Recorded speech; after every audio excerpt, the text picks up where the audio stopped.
1998, the first iMac was released, Google was founded, and the very first Furby, our first version of a domestic robot, was released out into the world.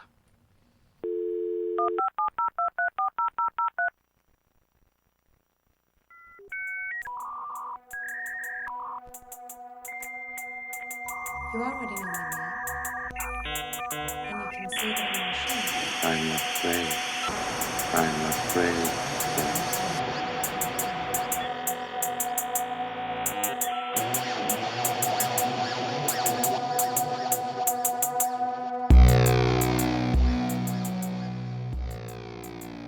Welcome to the Final Girls podcast. I'm Anna Bogutskaya, your podcast host. I'm a critic and the author of Feeding the Monster, and in this series of the show, I'm journeying through the intersections of horror and technology, from the first robots of the silent era to our most recent AI villains, and sometimes Furbies. This season of the podcast, we're deep diving into machines. Every episode, I'm joined by a guest to discuss a film or two and how it captures our fears and anxieties around technology and the place it holds in our lives. We've covered quite a few Japanese horror films on this series so far, like the unclassifiable body horror Tetsuo or the cyberpunk anime Akira. This week, it's the turn of Hideo Nakata's Ring, about a cursed videotape that dooms everyone who sees it to being murdered by the vengeful ghost Sadako. After the film came out in 1998, it launched a revival of horror filmmaking in Japan. Mouse Hunt director Gore Verbinski's English-language remake of the film followed suit, starring Naomi Watts, and similarly paved the way for American remakes of Japanese and Asian horror films that really took over in the 2000s. Returning to the podcast to talk about both films is everyone's favorite Louise Blaine, the creative lead at Blumhouse Games and friend of the pod. We discuss both films in detail, so expect full spoilers for both the original and the remake, but we don't go into details about any of the sequels. Remember to subscribe and review the podcast if you enjoyed this episode or indeed this series, and you can see what other films I'm going to be discussing over the next couple of months over on our Letterboxd page. Do let me know what's the most cursed video you've ever seen by writing in on hello@thefinalgirls.co.uk. And if you want to support the podcast, you can find us on Patreon at patreon.com/thefinalgirls. And with all that said, please enjoy our conversation about The Ring, or both rings. You woke up having gone lightly viral on Blue Sky? This is a great opener. Yeah, I went viral on Blue Sky. Well, because obviously I watched The Ring, and yes. when you rent The Ring from a streaming service, it says confirm purchase, The Ring, and then underneath that, Anna, it says you have 30 days to start watching this video and 48 hours to finish once started. So I then posted saying that's not the rule, and you know it. I saw that post. It was very cute, very witty, very you. Yeah, but then I woke up and my little Blue Sky badge had like a huge number next to it. And it turns out that I was a tiny micro-influencer and woke up to 497 reposts and 2,000 likes. Damn, so the Finally, Ring... true virality. So the Ring is doing its job again. Yep, everyone who's seen that, they have 30 days to start watching. So, Louise, I can't when you say that way. But I wanted to talk to you specifically about The Ring because years ago, in one of our very first recordings, you told me that The Ring, particularly the 2002 Gore Verbinski version, was very important to you. So, can you tell me why and what is your relationship with that film and both of these films, really? Well, I mean, so I'll say first that the 2002 version, I do think there's obviously lots of discussion as to what is the better movie or what is the scariest movie, whether it's the original or whether it's the remake. And I do think a lot of that depends on what you saw first. I think it's as simple as that. And I saw The Ring, the Gore Verbinski version. I hadn't seen, it was 2002. I saw it in a cinema when I was in my first year university, aging myself here. I hadn't seen the original. I didn't really know very much about Japanese horror at that point. And suddenly I was watching just something so, and this, and we'll talk about it in a bit, it's so stylized and so vibey, and it was something completely different from what we'd had before. We'd obviously had the 90s. I'd been obsessed with 90s stuff, and we'll probably talk about this later as well. I'd been obsessed with Scream and all of these things. And then suddenly, the phone was ringing for a different reason. You know, it was not Ghostface on the end of the phone. It was something different. It was something deeper and scarier and something completely unavoidable.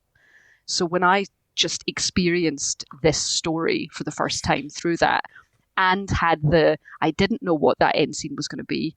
I physically had a physical response in the cinema where I brought my knees up to my face as Samara / Sadako clambered through the television. You know, that was a moment, as I think, as horror fans and as, you know, super passionate people in this space, like, we all have those formative moments, the moments that we wish we could get back, and the moments that we kind of are always chasing again, right? We're always looking for those. And I had that one. I had that with The Ring. And rewatching it doesn't give me the same sense of fear as I had then, but it makes me remember how I felt that first time. You know, so that's why it's a searing digital, analog, unavoidable cinema memory for me. I love that. That's like one of your horror origin stories. Yeah, right there. I remember also seeing it this is not my usual experience of horror, which has mostly been very private and very solitary, very much experienced through VHS and DVDs, and later on screeners and on my laptop.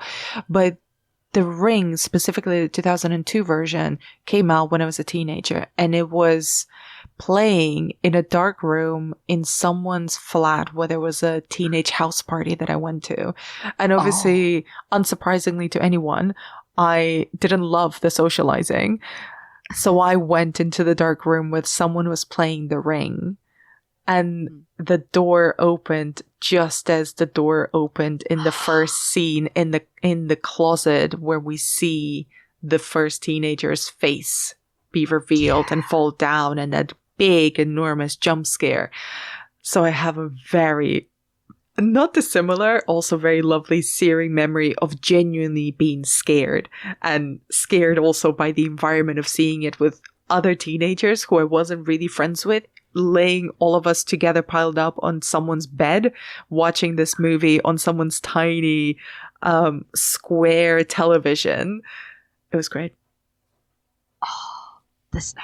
See, it's so, and something that I love about it is that we think about, when we start thinking about, like, obviously you're talking about tech horror, and The Ring comes through everything, and the way that we watch it depends on how we feel about it too. So, and everyone in it is very much using the technology of their time. So yes, we have like the flip mobile phone that she's wandering around with, but when the phone rings, it's a landline.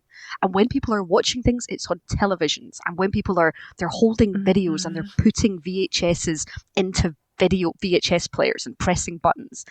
And I think there are lots of people in this world who do not have those touch sense memories, understandably, but we do. We have this, like, you know, we have this tactile memory of these things and where the horror lives, and we remember playing record to record Buffy on at 6:45 on a VHS that we're recording over, you know. And I think all of those things are almost, watching it now, it's like looking at the past, at a world that we just don't touch anymore. It's like this sad analog world.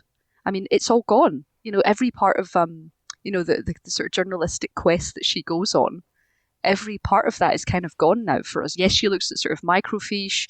She goes to a place that somehow is going to let her take pictures from VHSs, which I didn't even know existed. But they certainly don't exist now. Analog screenshots. Yeah, unbelievable. She just sort of hammers that button when she wants to get the screen of the lighthouse.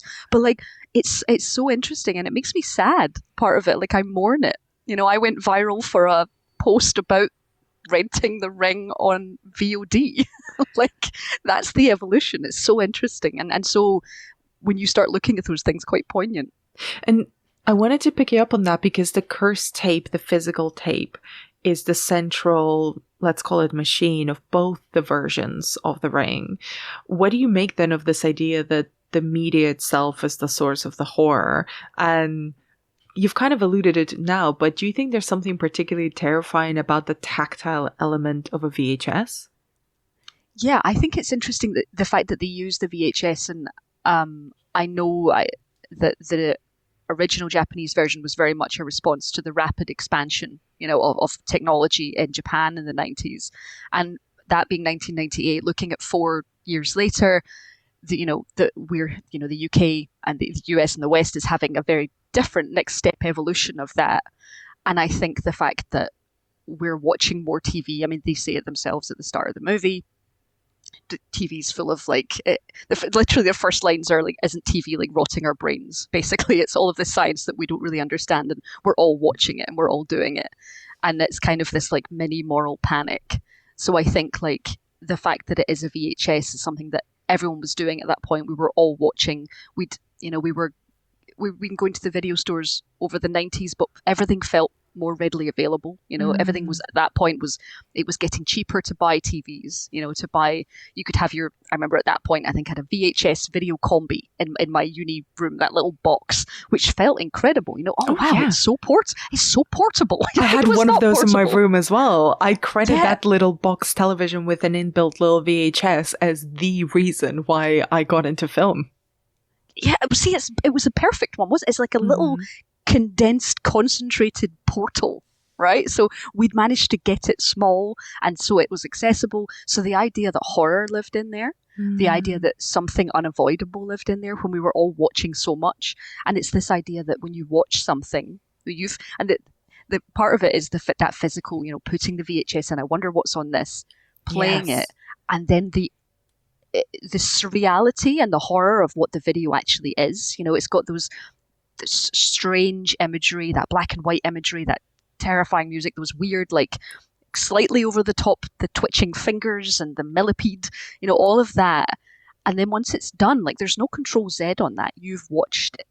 And I think we as viewers have watched too. And that's where the horror is of like, you cannot unsee. There's no rewind. There is a rewind, and you just watch it again. There's nothing you can escape from, and that's wonderful. Well, it's about, and this really stuck out to me rewatching both of the films, it's about contagion.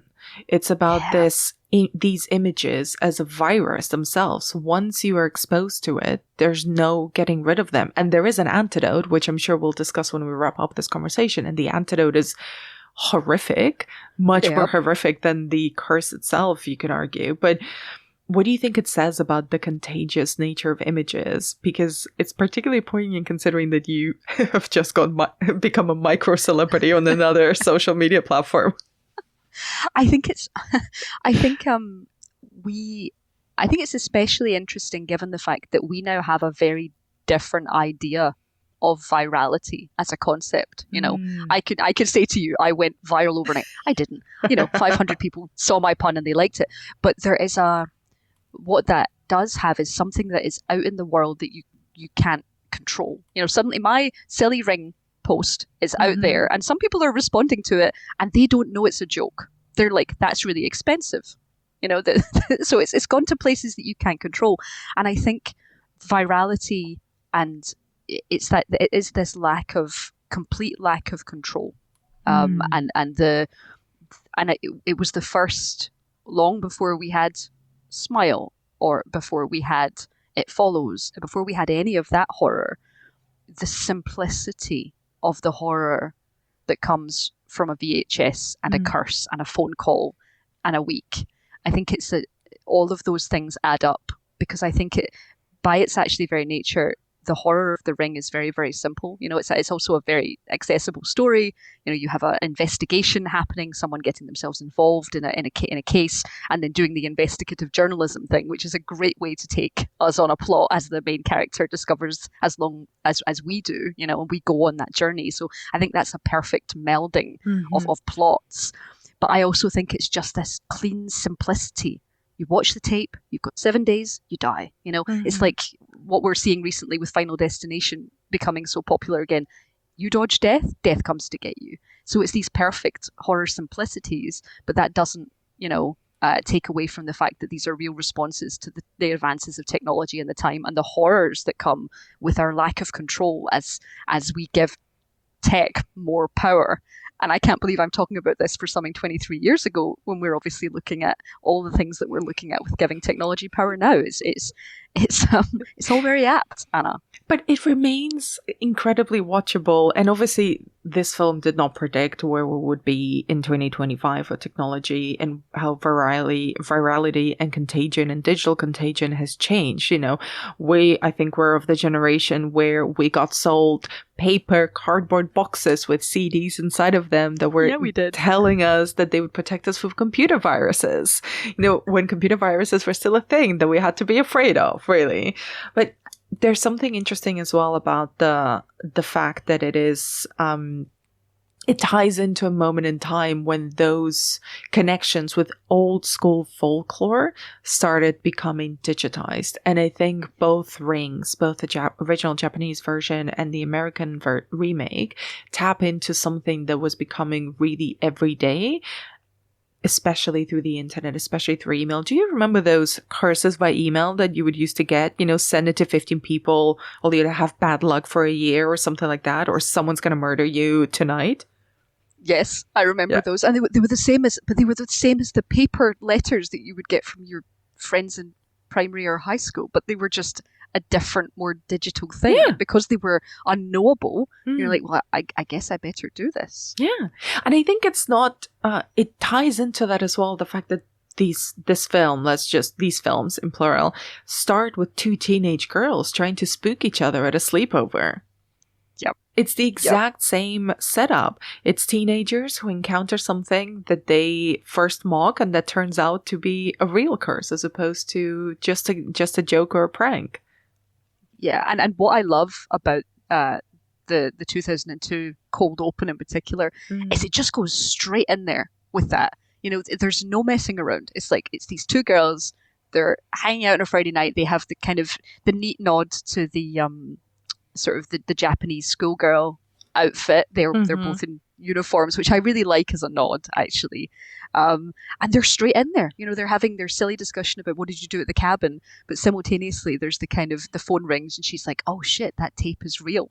And it is these, again, as you say, these campfire stories, telling each other stories to scare each other. They're still pranking each other, but at the same time there's this reality of this. And this is before we had the concept of creepypasta, the online things that, spawned Slenderman, etc. This was long before that. I think that was something like 2007, 2008 that kind of was coined as a term, but it was already the beginnings of digital folklore.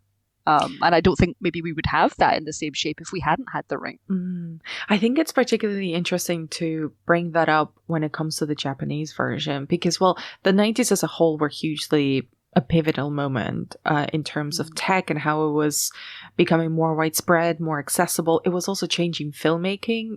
There was new digital cameras and technology.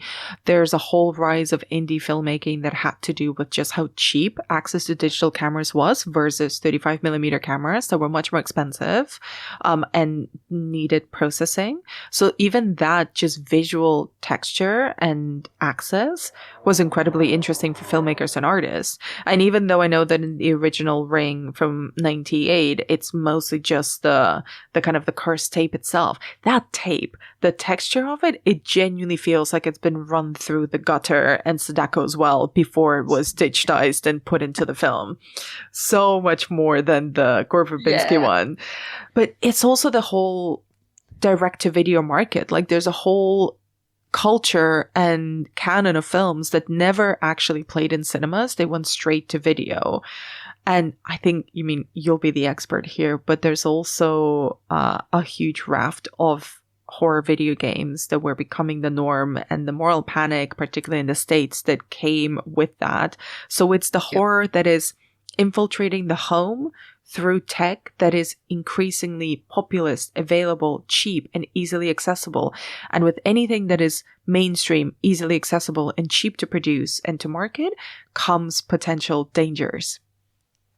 Yeah, I think that's really interesting. And suddenly, everyone's done it, and it's that Jurassic Park thing of were so intent on whether you could, you didn't think about whether you should, and that's the fear of it. And I think with video games in particular, you know, the increased, and it's a continual thing, the increased reality of what, and now it's so funny, we look back at the games that we were looking at in 2002, and reality didn't even really come close to it. But I think people were thinking of this violence, you know, these, you know, I think there's always been the moral panics have just shifted, you know, at that point they were about technology, and specifically, you know, about how video games were doing terrible things, when actually video games do many wonderful great things, you know, and are the same as film in many ways. But I think what you were saying about the tape itself, I haven't rewatched the original in a while, but I watched the tape, and you are not wrong about it. It feels like something that you accidentally recorded on a long play videotape. Yeah, it's scuzzy, isn't it? Yeah, once, you know, normal programming had disappeared, back when normal programming would disappear. You know, it feels like something that would be sitting there. It feels like a discovery. And even the shot of the well, everything about it is just, it's dark. Meanwhile, the 2002 version is so slick and so polished, and very much now I see, you know, a surrealist nightmare very much for my 17-year-old brain, you know? I think talking specifically about the curse video, because that is such a defining and really scary element, right? Because there's a version of these films where they can talk about the curse tape for the entire duration of the film and never show it to the audience.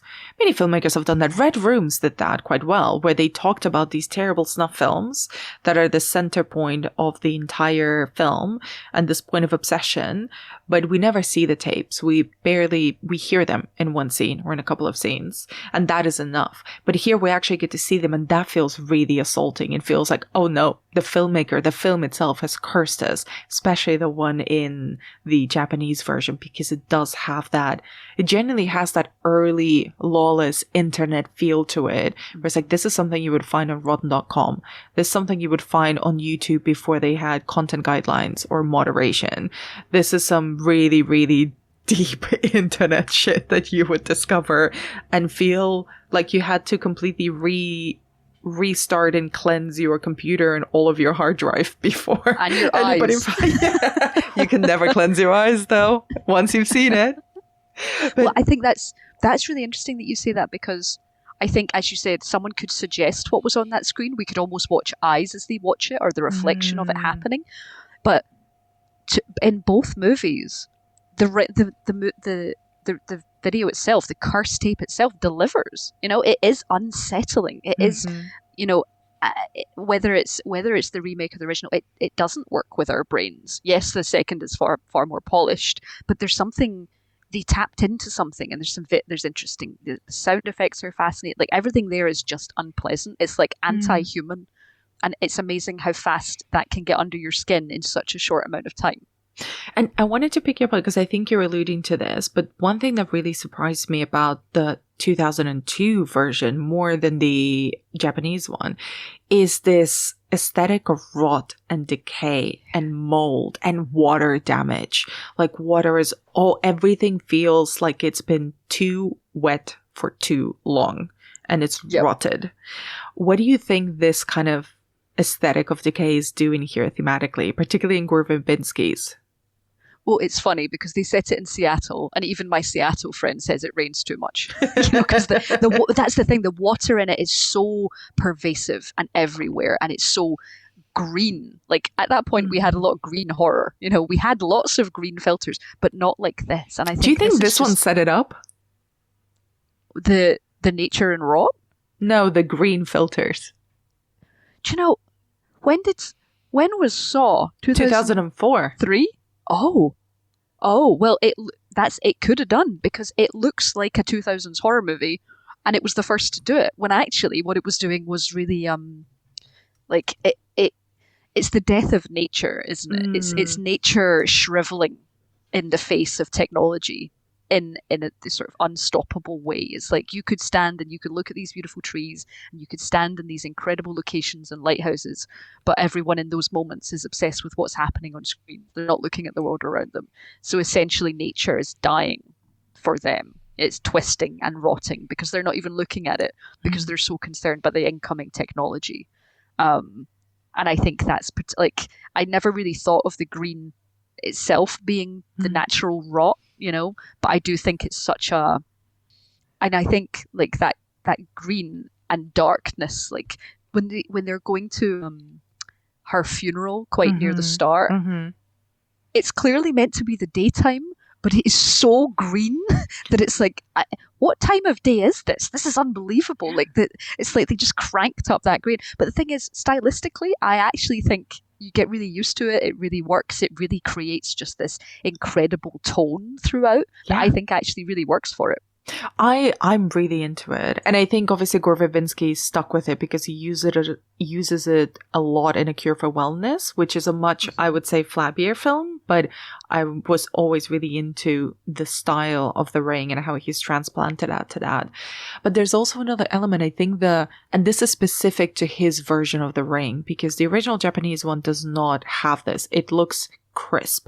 It looks pristine, and it looks a lot more polished and classic, I would say. It builds atmosphere in many different ways, but it doesn't do it strictly through this tint.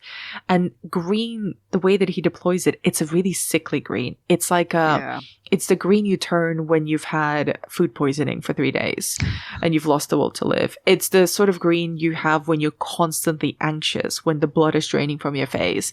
And it feels like the color and the blood is drained from the entire world that we're inhabiting. Everyone is sick. Like you're saying, nature is dying, but also I think there's an element there as well of, is this the death of, is this the death of family? Because the families that we meet, the mothers that we meet, and even as we uncover Samara's story and Sadako's story in the 98 version, those families are rotten from the inside out. The children, the earth, the house, the relationship between children and parents, everything is so perverse that I think the aesthetic of rot and decay is just another way of hammering down those themes. And that the fragmentation that I'd kind of forgotten about until I watched recently, the kind of when she's standing on the balcony and she's looking out at all the people in the buildings. And it's actually, I was quite struck. I was like, the cinematography of this is beautiful. It's so good. And she's just this one person in like a wall of, just concrete and glass basically. But then she looks out and she's looking at the different windows, like goldfish bowls, because it's floor to ceiling windows. And she's looking at everyone watching television. Nobody is looking out anymore. And it's that exact thing as you say, like no one's looking in the right direction. No one's looking at family, which is so important in the 98 version. No one's looking at anything other than what we're being served. And we can't control what we're being served. And she's like, if only you knew, you might just switch that off. You might just try and take that back. We spoke a little bit about the context in which this came out, but how do you think The Ring speaks to anxieties around technology and modernity in the early 2000s? We were all hell-bent on discovering what tech could do. I think smartphones and the accessibility of the technology that we could watch was so huge. So I can understand, why it felt like a good time for it. But I think it was also, what's interesting is while it's a tech movie, it was also the very first of the sort of the Japanese horror of that time that I had seen. And what it meant was I then went back to watch the original. I think I then watched the original Ju-on The Grudge after this. I think so while it's a technology movie, it also effortlessly became it's a movie about vengeful spirits and hatred and evil and where that evil lives and nature and the water and the rot and the hair. It's all this very physical. I'd never seen this kind of physical horror kind of creeping out onto the screen. Her choking up the hair. That felt utterly shocking. That was really, really shocking to me. I hadn't seen anything like that. It was this was a new kind of horror for me. So I think simultaneously, as well as addressing the horror of modern technology in 2002, and I'd love to see one now with some very different, with very different approach in our current technology. I think it also it opened this portal to me, and I think a lot of people of wow. This is a very different kind of horror entirely. The spirit who has become so prevalent as the hair and the white dress. That's become culturally searing, simultaneously at the same time as the fact that she comes from an evil VHS. Yeah, it's a real physicality and a body horror almost to the ghost. And in many ways, both the rings are a very traditional vengeful ghost narrative. And it's worth talking about as well the kind of some of the context for the Japanese ghost story, which was the Ring from 98, the original Ring, clearly updates because there's, huge amount of folklore and stories around vengeful spirits, and especially a wronged woman who comes back and who has very long hair that she uses in a way in her revenge. There's one particular story called the Yotsuya ghost story, which is, a story where a woman is poisoned by her husband in favor of another woman, and the poison causes her hair to fall out and causes facial sores, and ultimately she dies. And then her husband dumps her body in a river, and her vengeful ghost returns for revenge. So that idea of a wronged woman or girl of some kind, of that hair, that physicality that they drag, that also hides their face, and makes them this sort of amorphous, menacing figure, was constantly reinvented by J-horror in particular. And with Gore Verbinski's version, the fact that he took these really specific images and these adaptations of Japanese folklore and he expanded that into a horror language that we can now see almost everywhere. It's sort of really transformed what a ghost could do. Yeah, I think, the sort of incredible power for sure. And also the emotion behind it as well. I think what I kind of love about that particular journey is the subverting of the kind of happy American ending almost. So it's like, everything's fine. I found you. I freed you. And, if you pressed pause, you would see that there's still 20 minutes left on the film, but that's not the case when you're watching it for the first time. And you're like, oh, everything's great. This is definitely fine, even though it's not. Like, tonally, it's not. But there's the characters having we fixed it. Everything's fine. Totally great. Done and dusted. Let's go back to life. And then discovering that, no, actually, revenge and fury and anger does not just stop when you open a well. It's more powerful and constant.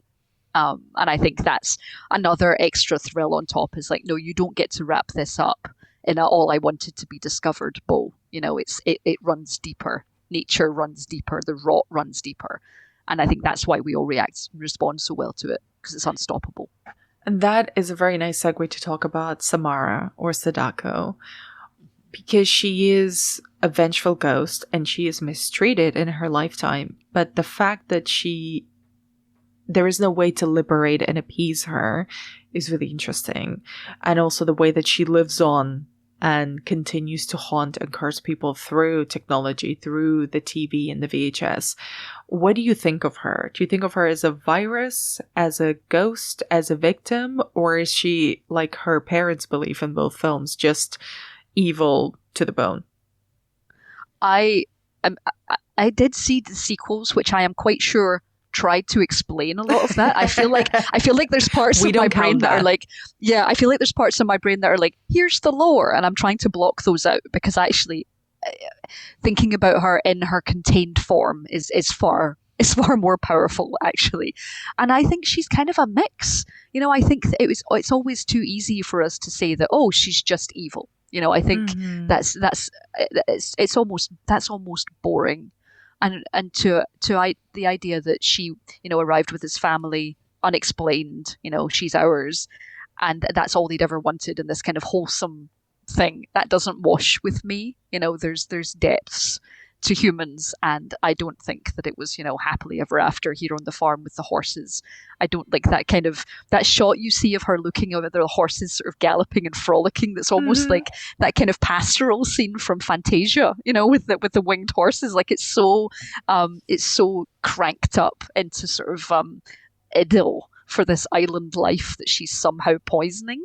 So I think like there's something wrong but I think there's something wrong with everyone in this scenario. And there's certainly something wrong with everyone that the only solution is to put a bag over her head and kick her down a well. She's now in your water supply, guys. That's not great either. It's going to be a very different virus, Anna. Just saying. I mean, that's a whole other version of this film, right? Where Samara is just in the water supply. Yes. We should patent this. Great. I mean, so many great horror film ideas have been pitched on this podcast. Nobody pitched them anywhere else. This is copyrighted. I'll speak to the boss. But no, I think there's something wrong with everybody, and I think adding layers to that and the unknown and all that I think we'll probably discuss how to avoid. If the idea of how to get the ring to skip you, to get the curse to skip you, is so insidious that she is a villain that you love to hate for that reason, for her power. But I think that everybody is wrong in this scenario. But there's certainly the shots in are the kind of lab where she's like, "I'm not sorry," kind of hint at an all powerful, all angry, vengeful something. But I think everyone's a bit messed up here.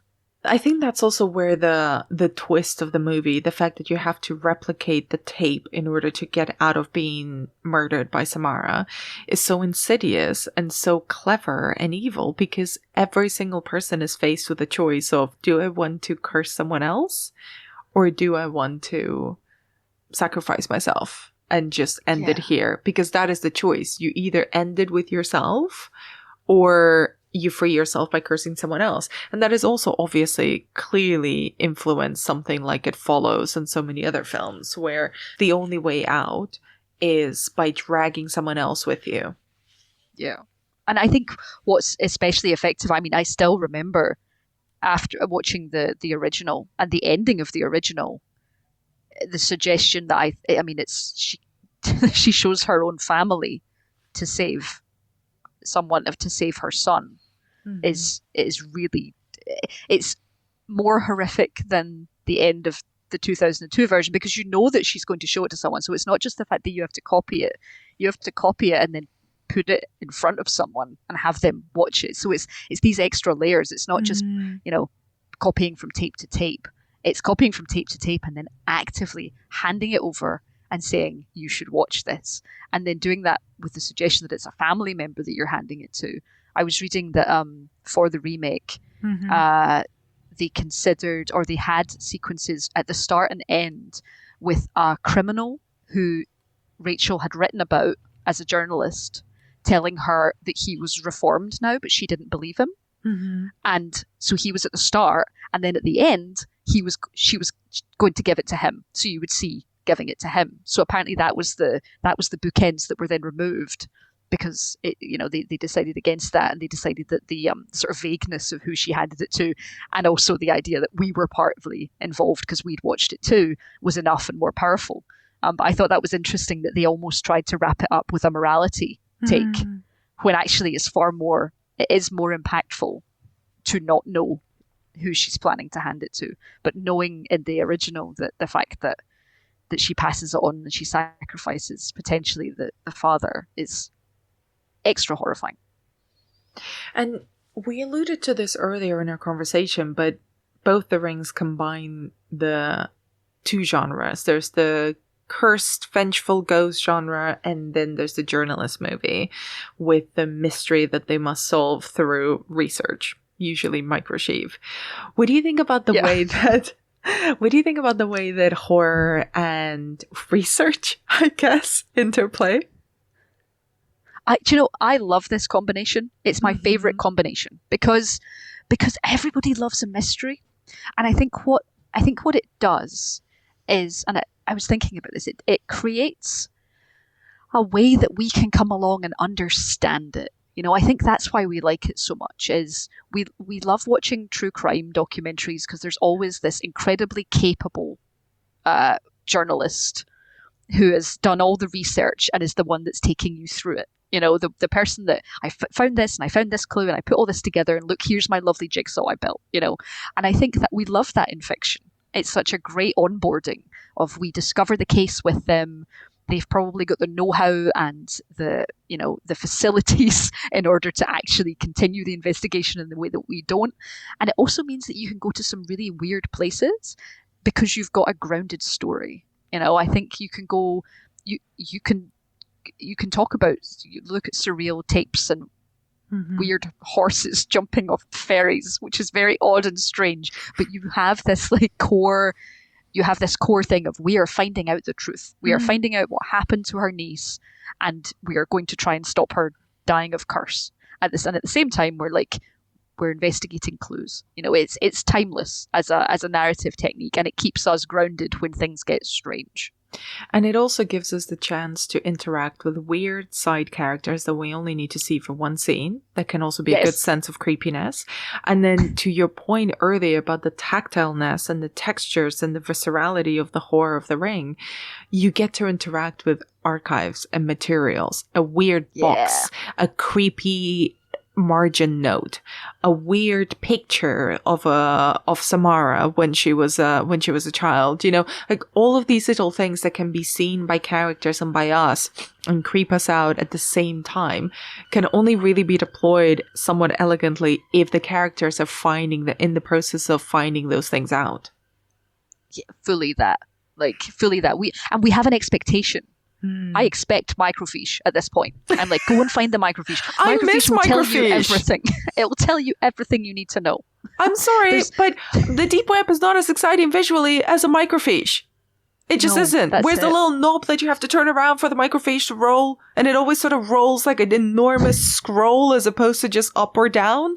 I miss it. Yeah, because the thing is, people have to get inventive now with how people read things on the internet. That has to, now that's the delivery method, and how can that feel, dramatic and exciting? And it's hard when there's nothing physical. There's no dusty shelves, or things to climb up, or places that how they would smell. There's none of that. It's much more sterile in a sad way. And do you think that The Ring was a sort of start of a tech horror boom, or the end of a different kind of horror? So I think it was maybe both, in that it was an end of, we'd been through so many slashers in the 90s, and we'd been through the Final Destinations, and we'd been through 3 Screams by that point. You and I will know this well. And we were hungry for something else, I think. We'd had a lot of, we'd also had a lot of gore. Yes. And we'd had a different kind of treatment of...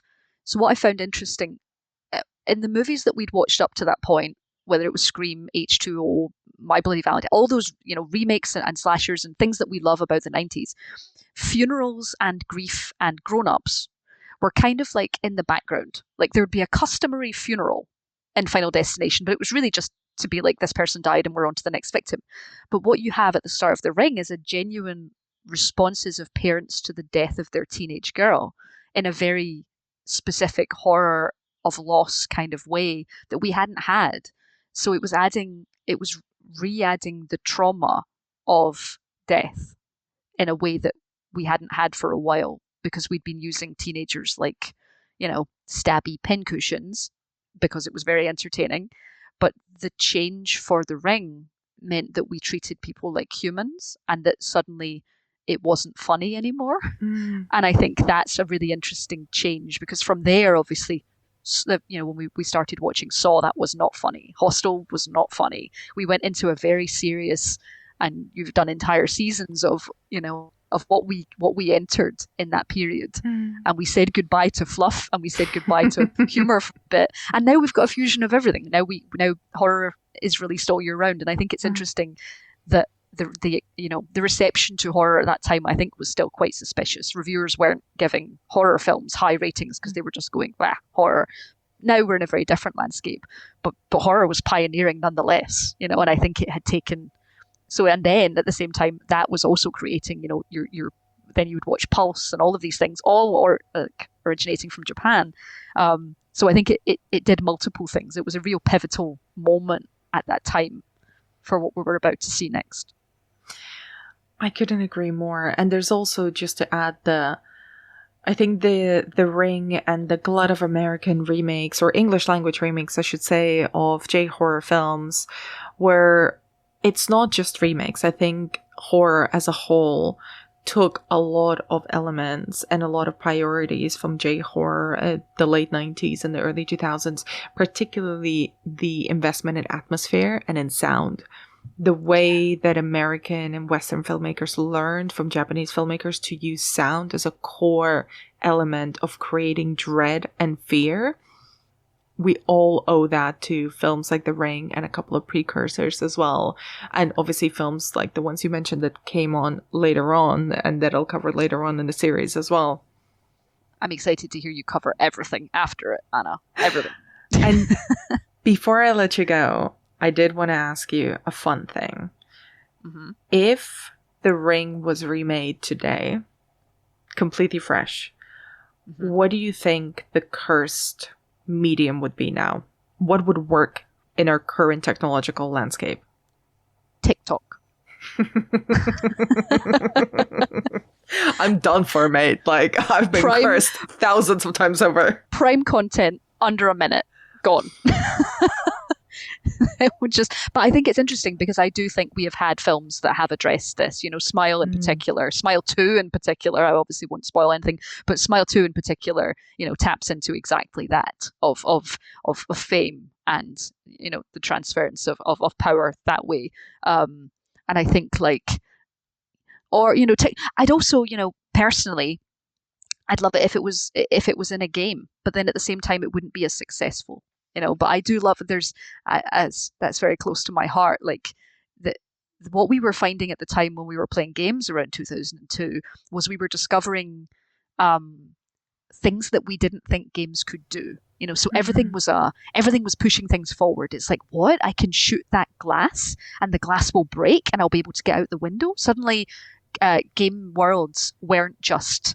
It wasn't just a 2D model behind you or a 3D model behind you. It was a physical thing that you could interact with. So I do think at that time, and it played into a lot of sort of creepypastas that came later of haunted video games and things that came to life within video games and cursed you, because that field at that time, we were so excited for what was next and what we were doing, that a natural next step would be for something to step forward out of the screen, you know, because we were so hungry for what those worlds could deliver us that they were primed for that, because they were those things were quite scary because you didn't know how powerful the game where you could go or what you could see or how things would respond. So really, like as much as I joke about TikTok, like I think something getting into a game world, a shared game world, you know, something like Fortnite or something, would be very cool because that's already in every house. You know, everyone's already playing that. It has its millions and millions of players. So if something was in there and came out, that would be exciting. I love that. I mean, I'm still stuck on TikTok because I want to see that. And also I know that I'm definitely going to be the first one to die. I see, this is the thing. I only get TikTok when people send me TikToks, but it would mean that someone's like, oh, I saw this really weird thing. Here's a link, and I still just watch open it up. I mean, listen, my TikTok is already cursed because Sean keeps showing me the videos of AI cats who have the most disturbing storylines. Anthropomorphized AI-generated cats that are always like living a telenovela and a gore-fest horror movie, all in the span of 1 minute. Oh boy. I'll send you a few. It's something. Don't. It's something. Also, that's the cursed tape. I would be remiss. No, you keep it to yourself. You hold on to that, please. I have to spread it. I would be remiss of me to say that our only game that we have released so far as Blumhouse Games is Fear the Spotlight. And Fear the Spotlight uses a very Ring and Japanese horror inspired design and experience for its latter half. And what that game managed to do is, I think sometimes when we rewatch Japanese horror now, we're like, oh, I've seen it. What it managed to do was very much reinvent the horror of that for me. The wet, squishy, the style of the spirit, all of these things even in sort of retro PS1 style, which Fear the Spotlight is, manages to nail the terror of Japanese horror in a really, really interesting way. So video games can do it. We've obviously seen lots of things do it since, but it would be remiss of me to say that Cozy Game Pal's Fear the Spotlight manages to create some really intense, interactive Japanese horror that if you like The Ring, you would enjoy. So selfless, shameless plug, Anna. Apologies. Well, I was going to thank you for coming on. I know you're an incredibly busy woman, and invite you to plug something, but you've done it for me. So there you go. Sorry. Is there anything else you would want to plug, Louise? This weekend, there is a lot of very exciting news coming out of Blumhouse Games. We have trailers for our existing games.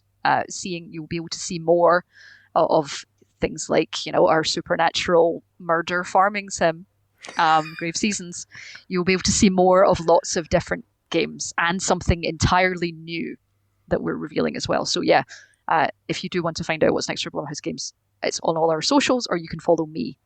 I'm Louise Blaine on Blue Sky, newly viral with 500 reposts. Thanks for having me, Anna. I love the perfect bookend. I love the perfect bookend of you going viral on Blue Sky being at the top and at the end of this episode. Can't thank you enough, my friend. Thank you so much for your time. See you soon.